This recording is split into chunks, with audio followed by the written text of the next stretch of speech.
You're about to learn 3 death metal riffs, and we're going back to that old school classic death metal style of playing guitar.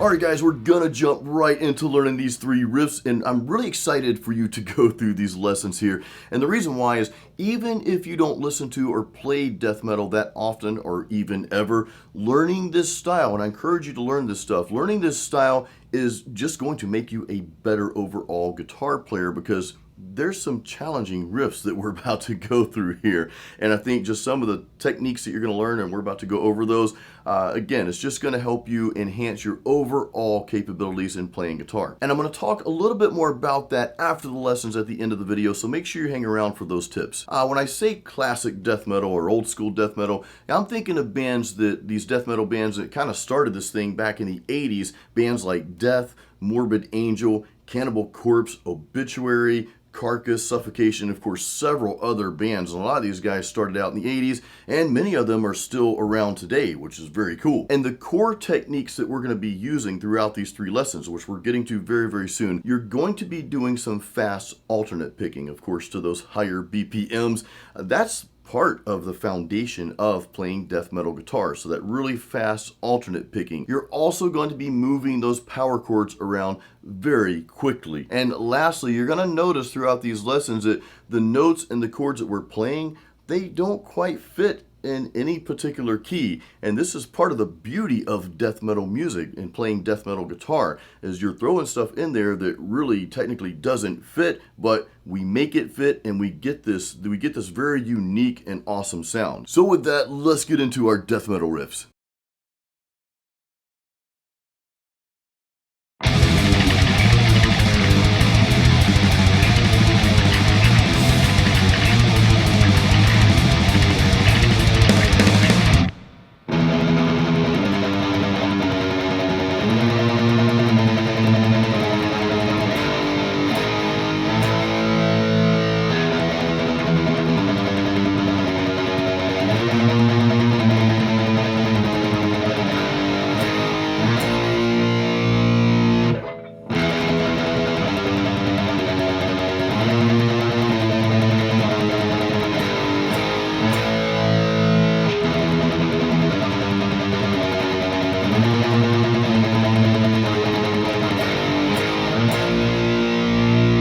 One thing you'll notice is it sounded like we're playing the same thing over and over, but actually the second time around we're landing on a different power chord there. So that first time we're landing on that A,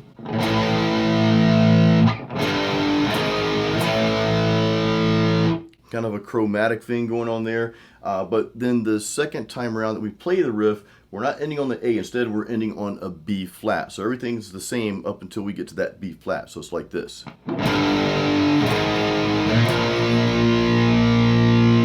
And that can be one of the potential challenges of playing this style of music, when you're moving those power chords around very quickly, but then there's a change maybe the second time around. And that's kind of why I threw that little change in there, because I didn't want you to get too comfortable playing the exact same riff over and over. I want to give you something a little different that second time around. And plus, that makes the riff a little bit more interesting. Now, before we go to the second death metal riff here, again, I just want to point out that we're throwing in a lot of notes and chords that, again, don't quite fit in any particular key, but it gives it that wicked and sinister vibe. And again, that's part of what makes this death metal.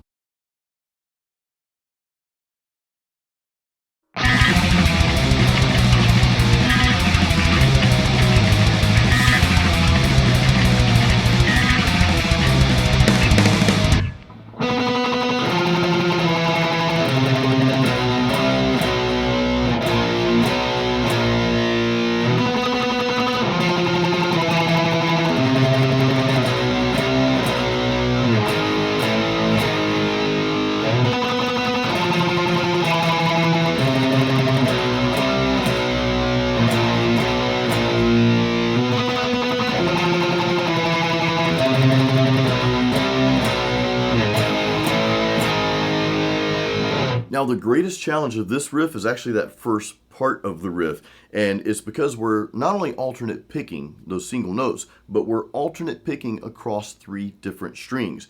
And that can be quite the challenge to alternate pick on one string, but then have to go over to another string because your pick isn't always going to be set up perfectly to start alternate picking very fast like that from one string to the next. Hopefully that makes sense. So the key here is just to practice this slowly over and over, and that's going to build that connection between your mind and your fingers, your hands, kind of your mind telling your hands what to do. You have to just create a repetitive pattern. You have to do this over and over. So if you're having trouble with that part of the riff, and again, this is an interesting little riff here.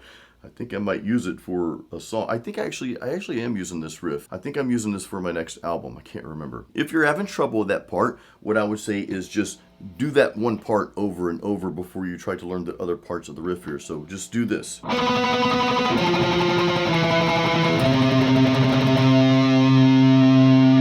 And notice I ended right there because I want you to take just a little bite at a time, right? I want you to learn that part.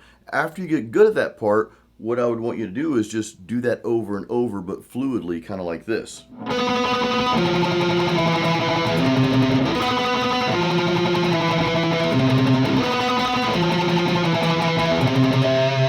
What I did here was I went across all 3 strings, you know, on the way up, D, A, E, but then we did a string skip going back to the D string. So that's not really part of the riff here, but again, it's going to help you learn that part better so that when you go to learn the other part of the riff, well, the other part's easy for the most part because really you're just moving some power chords around, kind of like you did in the first riff. Now, real quick, you notice the second time around, again, we did something different. We didn't play the exact same thing every time. We did something different. So first time, our power chords were this.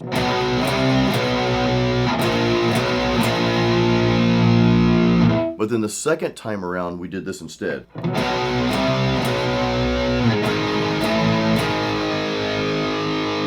All right, let's move on to the third and final riff.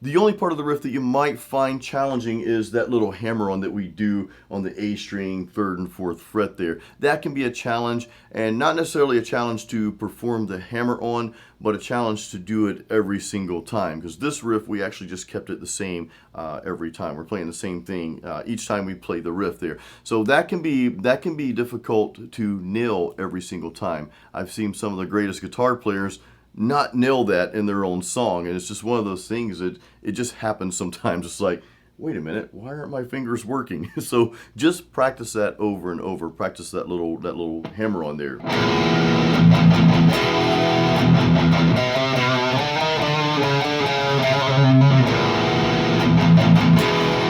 You see, that was a good example how you heard that hammer on just now. I got it, but I kind of missed it a little bit there at the end. So yeah, it's just something that you had to practice over and over just to get that down. Now I want to share some more tips on the techniques that we just went over here. I think it's going to help you, and I've got another little surprise for you at the end here too. I just thought of this. But first, if you do not have my free metal guitar practice guide called Metal Riffs and Licks, grab a copy of that. There's a link in the YouTube description of this video. It's like a mini course. It's turned into like a mini course. It used to be just an ebook, but I've turned it into like a little course. I've got a video that goes with it, and you also get tabs that you can download. So yeah, sign up for that. Again, that link is in the description of this video. If you already have that, your next step would be to get into my course, Metal Riff Master. There is a link in the description for that as well. Fast alternate picking.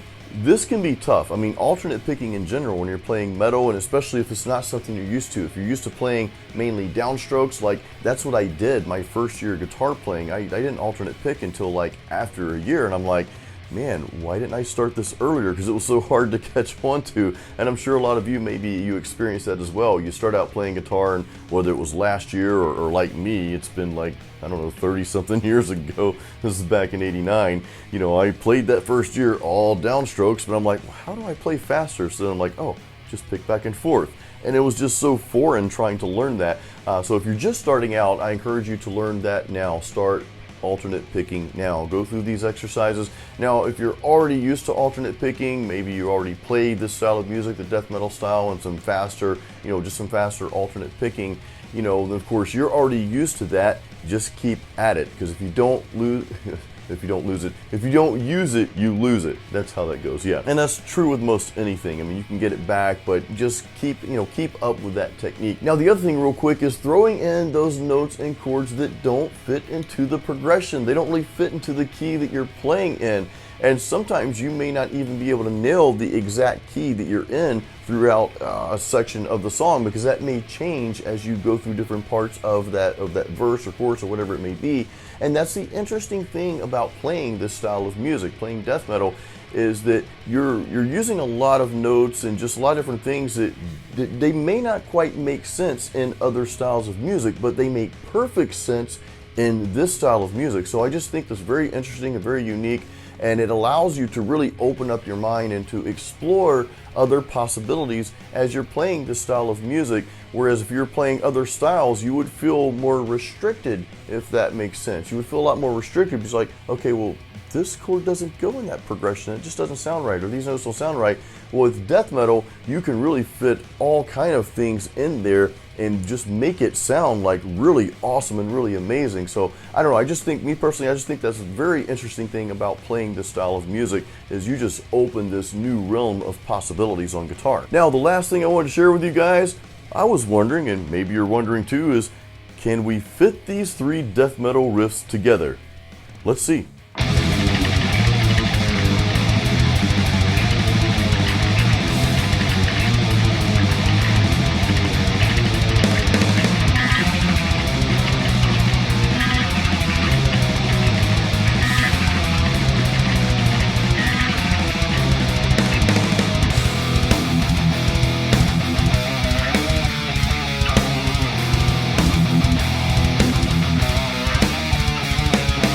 Alright guys, don't forget to get my free practice guide, Metal Riffs and Licks. The link is in the description. If you've already got that, of course, you'll want to get into my Metal Riff Master course. You'll have an awesome time in that course. Everything is in the description of this video, so check that out before you go. And lastly, I just want to thank you so much, guys, for supporting my channel and everything that I do, supporting my music. I really appreciate you guys. So I will see you very soon on the next video. Until then, well, you know what to do. Keep it metal.